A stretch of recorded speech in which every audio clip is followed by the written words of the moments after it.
तमाम देखने और सुनने वालों को प्यार भरा सलाम। कुरान मजीद में अल्लाह ताला ने जिन कौमों का तज़किरा किया है उनके आसार आज भी इस दुनिया में मौजूद हैं।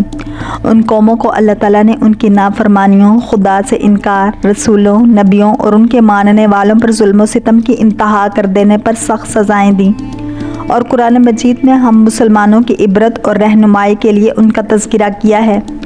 एक ऐसे ही पैगंबर की कौम का तज़किरा हम आज के इस वीडियो में करेंगे जो अज़ाब इलाही की वजह से तबाह व बर्बाद हुई। हज़रत नूह अलैहिस्सलाम को आदम सानी भी कहा जाता है क्योंकि आपके अफराद ख़ानदान और अल्लाह के हुक्म से तैयार की गई कश्ती में सवार जानवरों के अलावा हर शय पानी में गर्क कर दी गई थी। कश्ती पर कुल 8 या 80 अफराद सवार थे। हज़रत नूह अलैहिस्सलाम, आपकी अहलिया, 3 बेटे और बहुएँ, बाकी तमाम मुख्तलिफ़ इक़साम के जानवरों की जोड़ियाँ थीं। हज़रत नूह अलैहिस्सलाम का वाक़या साबिक़ा आसमानी किताबों तौरात, ज़बूर और इंजील में भी मिलता है।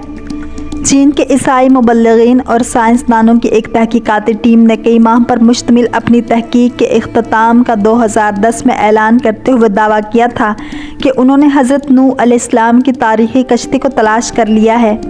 ये कश्ती मशरक़ी तुर्की में वाक़या कोहे रारात पर मिली है, जिसकी चोटी की बुलंदी 12,000 फुट है। माहिरीन की टीम का कहना था कि इस कश्ती की 3 मंजिलें हैं। ये कश्ती कई मीटर बर्फ़ के नीचे दबी हुई है। मशवरा रिसाला, क्रिश्चियन साइंस मॉनिटर और नेशनल ज्योग्राफिक चैनल ने इस टीम की रिपोर्ट शाया की है, जिसमें बताया गया है कि गुज़िश्ता 200 बरस से 1 दर्जन से ज़्यादा टीमें हज़रत नूह अलैहिस्सलाम की कश्ती को तलाश कर रही थीं, जिसके बारे में कुरान पाक में आता है कि वो एक जूदी चोटी से टकरा कर रुक गई थी। चीन के माहिरीन की इस रिपोर्ट को अमरीकी साइंसदानों ने मानने से इनकार किया है। उनका कहना है कि कश्ती की लकड़ी के नमूने जो फार्निस्क जांच के लिए भेजे गए थे इतने पुराने नहीं हैं कि इसके बारे में वसूख से कहा जा सके कि हज़रत नूह अलैहिस्सलाम के दौर की कश्ती है, जबकि चीनी माहिरीन की टीम का दावा है कि वो 99.9% यकीन से कह सकते हैं कि ये वही कश्ती है जो हज़रत नूह अलैहिस्सलाम ने 4800 साल कबल अल्लाह के हुक्म से बनाई थी। माहिरीन का कहना है कि इस कश्ती की 3 मंजिलें हैं और इसमें कई बड़े बड़े कमरे हैं। उन कमरों में लकड़ी के सतून हैं। अरब अखबार इतने भी इस ज़मन में सवाल उठाए थे कि क्या वाक़ई ये हज़रत नूह अलैहिस्सलाम की कश्ती है। अरब अखबारात ने लिखा कि चीनावर तुर्क ईसाई माहिरीन ने अपनी तहकीक के लिए कुरान करीम की इन आयात का भी मुतालिया किया था, जिसमें कश्ती के सफ़र को भी बयान किया गया है। माहिरीन का कहना है कि कश्ती के ठहरने के जिस मकाम की निशानदेही की गई है वो साइंसदानों को कोहे रारात की तरफ ले जाती है। गुज़िश्ता 20 बरसों में कई साइंसदानों ने कोहे रारात का दौरा किया। इनमें से कुछ एक ने पहाड़ी पर बनी कश्ती की शक्ल की चट्टान को ही हज़रत नूह अलैहिस्सलाम की कश्ती करार दे दिया, लेकिन चीनी और तुर्क माहिरीन ने पहाड़ के इस बर्फीले मकाम पर तहकीकात की जहाँ दर्जा हरारत -60 डिग्री होता है और पहाड़ के जिस हिस्से में कश्ती की बाक़ियात दरियाफ़्त हुई हैं वो इंतहाई ढलवान और ख़तरनाक है। रिपोर्ट के मुताबिक इस टीम ने 60 मुख्तलिफ़ मकामात से हज़रत नूह अलैहिस्सलाम की कश्ती का मुशाहिदा किया। ये कश्ती कई जगहों से टूटी हुई है, ताहम मुकम्मल तबाह इसलिए नहीं हुई कि यह बर्फ़ की दबीर तह में दबी हुई है। कश्ती टूटी हुई होने की वजह से माहिरीन इसके अंदर दाखिल हो पाए। चीनी माहिरीन वेंग चिंग ने बाज़ाब्ता एक प्रेस कॉन्फ्रेंस मुनक्कद करके अपनी तहकीक से आगाह किया था। कश्ती का मुआयना करने वाले एक चीनी माहिर का कहना है कि कश्ती का हर कमरा 5 मीटर ऊंचा है।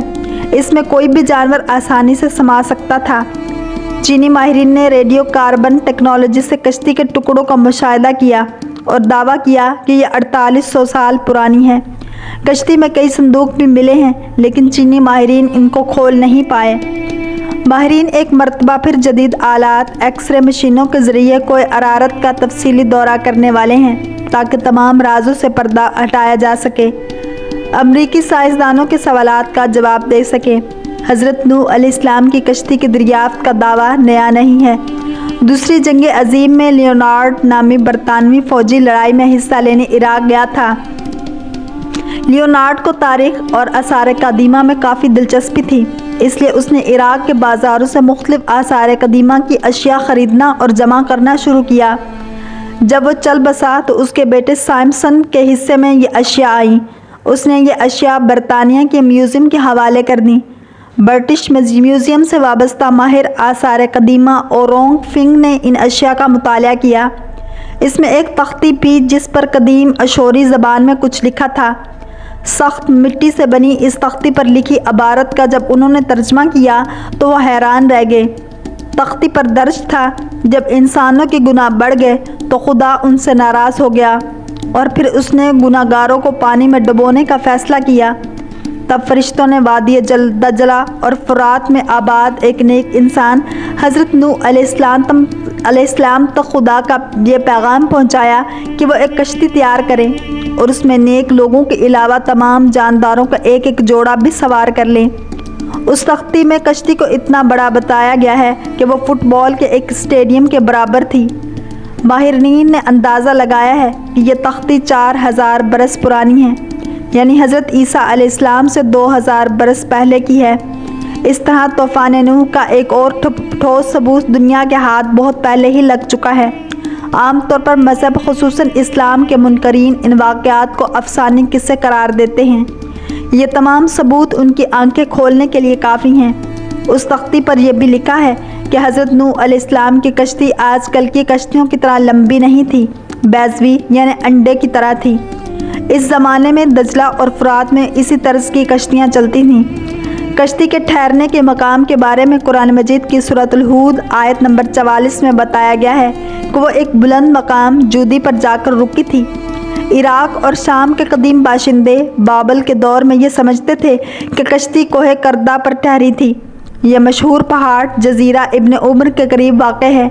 یہ مقام بھی اب ترکی کے حصے میں ہے، تاہم عراق کی سرحد اس سے متصل ہے۔ مسلم سائنسدان تاریخ دانوں نے کوہ کردہ کو ہی نوح کی کشتی کا ٹھہراؤ کا مقام قرار دیا ہے، اسی لیے یہ پہاڑ مسلمانوں میں کوہ جودی کے نام سے مشہور ہو گیا۔ تاہم عیسائی مبلغین کا کہنا ہے کہ کشتی کوہ ارارات پر جا کر رکی تھی۔ یہ پہاڑ آرمینیا اور ترکی کی سرحد پر ہے۔ آرمینیا میں 301 عیسوی میں ہی عیسائیت کو سرکاری مذہب قرار دیا گیا تھا۔ اس لیے کہا جاتا ہے کہ اس ملک کی اہمیت بڑھانے کے لیے کوہ ارارات کو نوح کی کشتی کا مقام قرار دیا گیا، اور اب سائنسدانوں اور ماہرین نے اس کشتی کو اسی مقام پر تلاش کرنے کا دعویٰ کیا ہے۔ کوہ جودی کو کوہ کردہ وادی دجلہ اور فرات کے قریب ہے، جب کوہ ارارات اس وادی سے کئی سو میل دور ہے۔ اس لیے اس دعوے میں الجھن پائی جاتی ہے۔ حضرت نوح علیہ السلام کو آدم ثانی کے علاوہ شیخ الانبیاء کا بھی خطاب عطا ہوا ہے، کیونکہ وہ پہلے پیغمبر ہیں جو انسانیت کی طرف بھیجے گئے۔ قرآن پاک میں حضرت نوح علیہ السلام کا نام 73 مرتبہ آیا ہے۔ ان کی عمر 900 برس تھی۔ نبیوں میں آپ سب سے طویل العمر ہوئے ہیں۔ حضرت نوح علیہ السلام موجودہ عراق میں آباد ایک قوم کے پاس نبی بنا کر بھیجے گئے تھے۔ جب وہ بہت واعظ اور نصیحت کے باوجود بھی قوم نے سرکشی نہ چھوڑی تو اللہ تعالیٰ سے آپ نے اپنی قوم کے لیے عذاب مانگا۔ اللہ نے آپ کو ایک کشتی بنانے کا حکم دیا۔ 2 سال کی مدت میں کشتی تیار ہوئی، جس کی لمبائی 300 گز اور چوڑائی 50 گز اور اونچائی 30 گز تھی۔ جب عذاب آیا تو آسمان سے مسلسل بارش ہونے لگی اور زمین سے چشمے ابلنے لگے، ہر شے غرق ہو گئی۔ حضرت نوح علیہ السلام کی کشتی 6 ماہ 8 دن پانی پر تیرتی رہی اور 10 محرم الحرام کو کوہ جودی پر جا کر ٹھہر گئی۔ کئی دن تک پانی اترتا رہا۔ اس کے بعد خشکی پیدا ہوئی تو حضرت نوح علیہ السلام نے خسران کا شہر بسایا اور ایک مسجد بنائی جس کا نام سمانین تھا۔ حضرت نوح علیہ السلام کے طوفان کے بعد صرف 60 برس تک زندہ رہے اور ان کا مزار آج بھی لبنان میں موجود ہے۔ واللہ تعالی عالم۔ اگر آپ کو یہ ویڈیو پسند آئی ہے تو لائک، شیئر اور سبسکرائب کرنا مت بھولیے تاکہ ایسے ہی اسلامک ویڈیوز آپ تک پہنچتی رہیں۔